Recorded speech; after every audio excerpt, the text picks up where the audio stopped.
Nasa terrace ako ngayon, masarap kasi ang hangin dito, presko, sabayan pa ng magandang tanawin, kitang-kita mula dito ang libu-libong bituin sa kalangitan, isama pa ang buwan na parang nakangiti sa akin.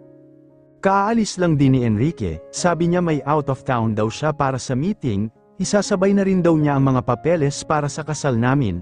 Nakakainis nga lang dahil mas pinaaga nito ang kasal namin, within this week, baka maganap na ang kinakatakutan ko, ang matali sa taong hindi ko mahal.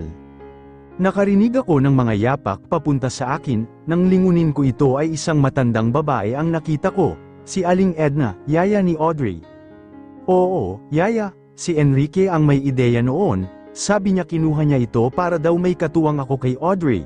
Nung una, ayaw ko, kaya ko namang alagaan ang anak ko pero nakilala ko si Aling Edna. Okay naman siya at mabilis naman siyang napalapit sa anak ko kaya pumayag na rin ako. Oh, Aling Edna, si Audrey, kamusta? Ha, hayun, tulog na tulog, napagod yata kakalaro namin, bakas ang tuwa nito sa aking anak, marahil ay may edad na at sabik lang sa kanyang mga apo. Nako, maraming salamat po, ha, siya nga pala, ba't di ka pa nagpapahinga, gabi na ah? Hindi pa po ako dinadalaw ng antok, pero siguro papasok na ako sa kwarto namin ni Audrey para mabantayan ko siya, kayo po pahinga na rin po kayo. Oh, siya sige, matutulog na ako, magandang gabi po. Naghintay pa ako ng ilang sandali bago naglakad patungong kwarto, nadatnan ko ang aking anak na himbing na natutulog, lumapit ako dito at umupo sa kanyang tabi, pinaglaruan ko ang matatambok nitong mga pisngi. Ilang minuto akong ganoon, maya-maya pa ay nakaramdam na ako ng antok kung kaya ay humiga na rin ako, binigyan ko ng isang halik ang aking anghel at saka ipinikit ang mga mata. Wala pa man din ako sa kaibutiran ng pagtulog nang biglang nagring ang phone ko. Napabalikwas ako sa takot na baka biglang magising si Audrey kaya sinagot ko na lang agad ito. Hello, napakunot ako nang walang sumasagot sa kabilang linya. Inistorbo ang tulog ko para lang sa isang prank call. Hoy, kung sino ka man, wag mo akong pagtripan at baka ablutin kita dyan sa kabilang linya at matatamaan ka talaga sa akin. Nanlamig ang buo kong katawan, literal akong napanganga dahil sa isang pamilyar na boses na nasa kabilang linya. Apollo, I'm here, andito ka, saan? Sa labas. Nasa labas siya, paanong? Ang pagkakaalam ko ay hindi niya alam ang lugar na ito. Napakagat ako sa lobby nang isiping isa rin pala yung mayaman at maimpluwensya, map era kaya kayang gawin ang lahat. Anong ginagawa mo dyan? Kailangan nating pag-usapan ang tungkol kay Audrey. Nanlumo ako sa narinig, pag-uusapan na yun si Audrey, para saan? Pero, hindi ko na ituloy ang sasabihin nang ibaba na niya ang phone. Natulala lang ako at iniisip kung ano ba ang punto ni Apollo. Napahawak ako sa dibdib ko sa kaba. Bahagya pa akong nagulat nang magbip ang phone ko. Nanginginig man ay binasa ko ang mensaheng malamang ay si Apollo ang nagpadala. Lumabas ka, o gusto mong pumasok ako sa loob? I'm waiting here and I hate it. Pinagmasdan ko ang aking anak at hinaplos ang kanyang buhok. Binigyan ko muli ito ng halik. Anak, gagawin ni mama ang lahat para hindi tayo magkalayo. Ipinaubaya ko muna kay Aling Edna si Audrey, habang ako ay dahan-daang naglalakad palabas ng bahay. Nang nasa mismong labas na ako ay iginala ko ang aking paningin, hinahanap ko si Apollo. Napatikim ako nang makita ko siya sa madilim na parte ng lugar habang nakasandal sa kotse niya. Nasilayan kong muli ang kanyang kakisigan.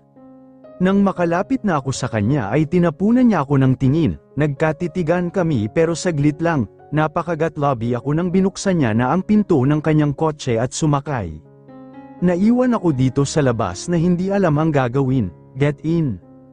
Mabilis naman akong sumakay, siya naman ay ini-start na ang engine, natatakot akong magsalita, gusto kong magtanong kung saan kami pupunta, pero naisip ko hindi naman masama ang magtanong. Saan tayo pupunta? Nagpatuloy ang biyahe na puno ng katahimikan. Hanggang sa napansin kong pamilyar ang dinadaanan namin. Papunta sa bahay namin. I mean bahay niya. Papunta, shut up, shucks. Ganito pa rin ako, masyadong takot sa ganyang mood niya. Gaya ng sinabi niya ay tumahimik na lang din ako. Tama na rin naman ito, may privacy pag nag-usap kami ukol kay Audrey. Mabilis lang kaming nakarating sa dati naming bahay, naramdaman kong lumabas na siya. Ako, nakatulala sa harap ng bahay na ito, bahay na kung saan ay mayroong maraming alaala, masasakit man o masasaya. Felipa, tawag sa akin ni Apollo, napansin kong siya na pala ang nagbukas ng pinto para sa akin. Pumasok kami sa loob ng bahay, ganoon pa rin ang setup nito at mukhang naaalagaan naman ito ni Apollo. Kaso, bakit parang medyo madilim? Nagtitipid ba siya? Imposible, wala sa dictionary ni Apollo ang salitang pagtitipid. Have a seat, napatango na lang ako at saka umupo sa sofa na siyang nagsilbing higaan ko dati. Grabe, nakakamiss. Anong gusto mo? Ikaw? Ha? What I mean is, foods or drinks? What? Sabi mo, may pag-uusapan tayo? About kay Audrey? Sinundan ko ito ng tingin, pumunta ito sa isa sa mga mini drawer at may kinuhang brown envelope, bumalik ito at saka ibinigay sa akin ang kinuha niya. May laman itong 3 papel, hindi ko gaanong mabasa dahil nga medyo madilim, pinakiusapan kong pakiayos ang ilaw para mabasa ko ito pero sabi niya ay naka-fixed na ito at hindi na mababago pa. If you want, I'll discuss it for you. Ang mga yan ay katibayan na kahit anong mangyari ay ako pa rin ang ama ng anak natin. In easy words, that is custody. Ha? Anong gagawin ko dito? Simple, pirmahan mo. Patunay yan na kahit kasal ka na ay may karapatan pa rin ako sa anak ko. Pero hindi ko naman ipagkakait. Just sign it, bilisan mo. Nang hilakbot ako kung kaya ay madali kong kinuha ang ballpen at mabilis kong pinirmahan ang bawat isa. Wala namang mawawala kung sakaling pirmahan ko man ito, magandang ideya rin naman. Nanginginig kong ibinigay kay Apollo ang mga papel. Ni-review niya ito, nagtaka pa nga ako, bakit parang ang saya niya. Okay, bukod sa may karapatan siya sa bata ay parang may iba pa eh. Napailing na lang ako, sakto at napatingin ako sa wall clock, mag-aalas 12 na, ang anak ko, naku baka hinahanap na ako noon. Napatayo ako at saka inayos ang sarili, tumingin ako kay Apollo na nooy nakatutok pa rin sa mga papel, ayaw kong iwan ang lalaking ta. I have to go, baka kasi inaantay na ako, ni Enrique, hindi ako nakasagot dahil na rin sa matalim nitong tingin sa akin na para bang kahit anong oras ay tatusok sa akin. Lalo akong kinabahan nang tumayo ito at lumapit sa akin, halos manlambot ang aking mga tuhod dahil sa biglang paghapit nito sa aking baywang. Napasinghap ako, napakabilis ng pangyayari, nagtitigan lang kami hanggang sa napansin kong nakatingin siya sa mga labi ko, kita ko rin ang paggalaw ng Adam's apple niya. Naramdaman ko ang mga daliri nitong humawak sa aking mukha dahilan para makita kong muli ang mapupungay nitong mga mata. Don't bite your lip, let me bite it instead. At doon ay sinunggaban niya ang aking mga labi, halos malunod ako sa bawat paggalaw ng mga labi niya pero hindi ko na yun pinapansin. Alam kong matagal na kaming nangungulila sa isa't isa, kaya walang ano-anong tumugon ako sa bawat kumpas ng halik ng taong mahal ko. Kinagat niya ang pang-ibabang labi ko at automatikong bumukas ang aking bibig, binigyan ko siya ng permisong makapasok sa akin. Ilang segundo kaming ganoon, sabik na sabik sa isa't isa. Pero nakaramdam kami ng kakapusan ng hininga kaya hingal na hingal kaming naghiwalay. Apollo, hinawakan niya ang pisngi ko at binigyan ako ng mabilis na halik. Baby, I want you, so bad, be mine again, make love with me. Nagising ako sa bigat na naramdaman ko sa aking baywang, naramdaman ko rin ang maiinit na hininga sa aking batok, gumalaw ako ng kaunti para makahinga naman ako ng maayos, ang higpit ng pagkakayakap sa akin ni Apollo. Hindi ko na lang pinilit pa, hinayaan ko na lang ang gusto niya, besides gusto ko rin naman. Napangiti ako nang maalala ang mga nangyari kagabi, pinaubaya kong muli ang aking sarili sa kanya, hindi ako umiiyak, dahil sa sakit, wala ring nangyaring pilitan, kusa kong binigay muli ang katawan ko sa kanya. Grabe, ang sarap ng pakiramdam, yung maramdaman mong mahal ka niya, dahil pinaramdam niya, yung maramdaman mong ikaw lang ang nasa puso niya, yung makita mo siyang masaya, dahil sa'yo, lahat ng iyon, naramdaman ko nung kapwa kami magsanib ng init ng katawan. Kinuha ko ang kamay niya na nakakapit sa baywang ko, pinagpantay ko ang mga kamay namin, ang laki ng kamay niya, pero ang sarap hawakan. Napangiti ako ng mapait, itong kamay na ito ang gusto kong hawakan sa habang buhay, pero paano, kung matatali na ako sa taong hindi ko naman mahal, at hindi ko kailanman mamahalin. Kung hindi lang ako takot na saktan siya ni Enrique, kung hindi lang ako takot na mawala siya sa akin, hindi ako lalayo sa kanya. Hindi ako magpapakasal kay Enrique, at sana masaya ako ngayon kasama ang pinapangarap kong pamilya. Pero huli na, ang lalaking katabi ko ngayon, hindi ko na muling matatabihan. Ito na ang huli na mararamdaman ko, ang maiinit niyang bisig sa akin, ang mahigpit na yakap nito. Ito na ang huli. Napagdesisyonan kong gumalaw, inikot ko ang aking katawan at dahan-dahan kong tinanggal ang braso nito sa akin.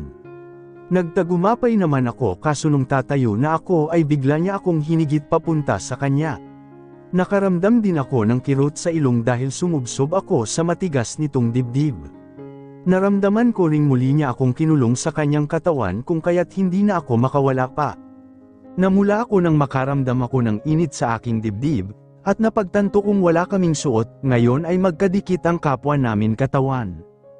Huminahon ka, Felipa, ngayon, huminga ng malalim at pilitin mong hindi madala ng kahihiyan. Aalis na ako, hanggang sa naramdaman ko ang kanang kamay niya sa aking likod at banayad niya itong hinahaplos. Yung isang kamay niya ay kumuha ng iilang hibla sa aking buhok at pinaikot-ikot ito sa kanyang nga daliri. Aalis na ako, baka kasi hinahanap na ako ni Enrique. Gusto kong sabihin na hindi, ang ibig sabihin niya ay si Audrey, pero pag ginawa niya yon ay baka isipin niyang mahal ko pa rin siya, na dapat hindi, mas magiging madali ang lahat kung mabilis niya akong makakalimutan kung lalayo ako sa kanya. Oo, kaya, please, let me go, paano kung ayoko? Ngayon ay nakikita kong muli ang mga mata niya na hindi ko mabasa, galit ba siya? Malungkot, halo-halong emosyon ang natatanaw ko sa magaganda niyang mga mata. Hindi dapat ganito, nadadala ako sa mga titig niya, gusto na namang tumulo ng luha ko, pero as always, kailangang pigilan. Nagpakawala ako ng mabigat na hininga, bago kumuha ng lakas para makawala sa kanya. Pilit kong tinutulak ang dibdib niya para makaangat ako, pero ang lakas niya. Tell me, you don't love him, right? Paano ba? Simple lang naman. Tell him, mahal ko siya. Pero bakit ang hirap, dahil siguro nagtatalo ang puso't isip ko sa kung anong ilalabas ng aking bibig. Mahal ko siya, hindi ko na naituloy ang sasabihin ko nang bahagya itong tumawa. Nagsasabi ako ng totoo, you're not good in lying, baby, I know it, you still love me and it won't change. Masyado ba akong obvious? Nagkakamali ka, kaya pwede ba, pakawalan mo na ako. Nakita ko ang pag-iling nito ng ilang beses, para ring may mumunting luha akong nakikita sa gilid ng kanyang mga mata. You love me, only me, tapos ngayon nagsisinungaling ka pa? Oh come on, I feel you, when my body touches yours, sigurado ako, I'm the one who can make you happy, so why are you doing this to me? Ramdam ko ang panlalabo ng aking paningin. Malamang ay umiiyak na naman ako at nakikita pa niya, Felipa, be strong. Bakit? Binigay ko naman ang gusto mo, di ba? Lakas loob kong sabi sabay tulak ko sa kanya. Alam kong malakas yun kaya ay nakawala na ako sa kanya. Hinila ko ang kumot para ipulupot sa aking katawan at umupo sa gilid ng kama. What do you mean? Kailangan kong gawin ito. Bakit? Mali ba ako? Hindi ba at gusto mo lang ulit akong matikman? What? Tumawa ako ng bahagya. What ka dyan? Gusto mo ang katawan ko? Di binigay ko sa'yo. Oh, ngayon na nagsawa ka na, baka pwedeng umalis na ako, kasi alam kong hinihintay na ako ng fiancé ko. Hindi ko na ituloy ang sasabihin ko nang sumigaw ito. Enough, Apollo, please, tama na, nasasaktan ako sa mga sinasabi mo. Sabi mo mahal mo ako. Sabi mo gusto mo ng pamilya, yung ako, ikaw at si Audrey. Pero bakit ganito? Alam kong hindi totoo ang mga ang sinasabi mo, pero bakit kailangan mong gawin ito? Umiiyak na naman siya, nasasaktan ako, feeling ko ang sama-sama ako na pero ito lang ang kaya kong gawin para sa kanya.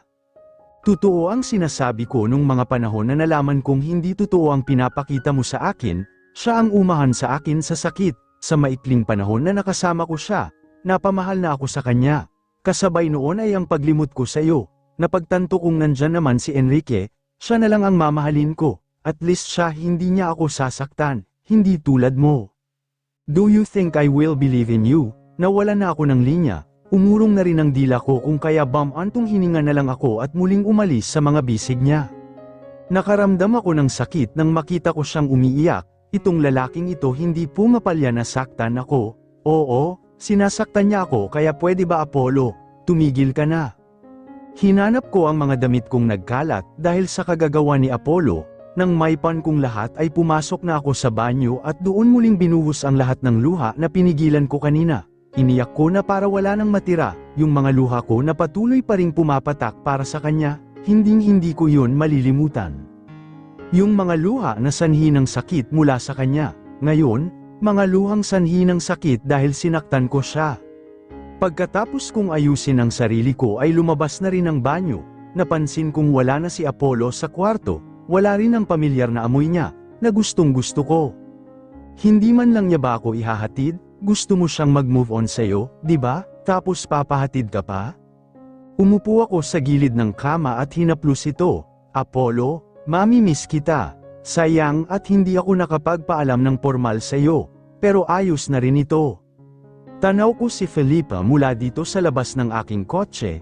Ilang metro ang layo ko sa kanya. Pero kita ko pa rin ang maamo niyang mukha. Iisang emosyon lang ang nakikita ko sa kanya. And that is loneliness. I'm so happy about what happened last night, naramdaman kong muli ang pagmamahal niya. Kaya yung sinasabi niyang hindi na niya na ako mahal, at mahal niya yung lalaking yun, don't me, I can see it, I can feel it, she's still in love with me. Hindi ko alam kung ano bang pumasok sa isip niya para magpakasal sa lalaking yun, kung ayaw niyang sabihin, then I will do my own way. Hindi na rin ako natatakot sa pagpapakasal nila. Bakit? Kasi in the first place, I got her heart first, so, sisiguraduhin kong ako ang huli. Hintayin mo ako, Mrs. Cervantes. We're about to start the board meeting when the door slowly opened. Napasinghap ako nang makita kong si Apollo yon. Napatiimbagang din ako nang makita ang suot nitong nakakalokong ngiti. Tinapunan ako nito ng tingin at muling ibinaling ang atensyon sa buong board. Gulat ang lahat sa inasta ng ugok na ito. Paano ba naman? Ilang linggo siyang wala, what would he expect if anyone's looking at him this way? Ano ba kasing ginagawa niya dito? I thought wala na siyang plano sa buhay niya at sira na siya. I wanna celebrate because I already ruined him, but seems like I was wrong. Parang ang taas ng energy niya ngayon, na para bang may magandang nangyari. Naiinis ako sa inaasta niya, as if he won, well he'll not. Tinungo nito ang harap ng table at tumapat sa whiteboard. Bumati ito at ganoon rin naman ang iba. Kahit medyo weird ang tingin ng mga ito sa kanya. Nakita ko ang pagkuyom ng kamao ng matandang Cervantes na ngayon ay nasa unahan ding nakaupo. I knew it, he's angry, so the show must go on. What are you doing here, Apollo? Well, Dad, obviously, nandito ako para masolusyonan ang problemang kinakaharap ng kumpanya. Nagbulungan ang mga tao, malamang ay kung ano-anong haka-haka ang mga laman ng bibig nito. Kita ko ang pagkunot ng noo nito at madali ang paghimas sa sentido. Siguraduhin mo lang na may kwenta yang sasabihin mo. Naiinis ako dahil sa tuwing dumadapo ang tingin niya sa akin ay para bang nang-aasar lang ito. What's wrong with this man? Hindi ako nakafocus sa sinasabi o ginagawa niya. Mas nananaig sa isip ko ang dahilan ng pagiging masayahin niya ngayon na para bang may ipagmamalaki. Napahalukip-kip ako nang ma-realized kong tapos na pala ang pagdada nito sa harap, patango-tango ang buong board, sign na nagustuhan ng mga ito ang presentation niya. Nagsitayuan ang lahat at isa-isang kinamayan, napansin ko na isa-isa nang nagsisialisan ang iba, kaya tumayo na rin ako at inaayos ang sarili. Bibigyan ko na lang ang mag-ama ng father and son moment.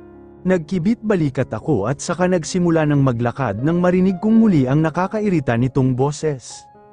Hoy, kuya, ano, aalis ka na? O teka, bakit hindi ka tumuloy? Prenteng nakaupo sa swivel chair habang umiikot-ikot pa. He wore again the most irritated smile I've ever seen. Brother? Seriously, tinawag niya akong brother? Oh goodness, is it the end of the world? Napatingin ako sa matandang Cervantes at napansin kong may kausap ito sa phone. Nabalingan ko uli ng tingin si Apollo na nilalaro pa ang daliri nito habang nakatingin sa akin. I don't have time for this, I should go home. Napatangu-tangu ito at saka tumayo at napamulsang naglakad sa harapan ko. Kung kanina ay kita ang saya sa mga mata nito, ngayon ay parabang nagbago. Serious, fierce, I can't read him, what is in his mind? Kinukutuban ako pero I keep calm. Bakit, may kailangan ka ba? Umaangat ang sulok ng lobby nito. Oo, mayroon. Oh, I know what he means. Napailing na lang ako at saka matuwid na tumingin sa kanya.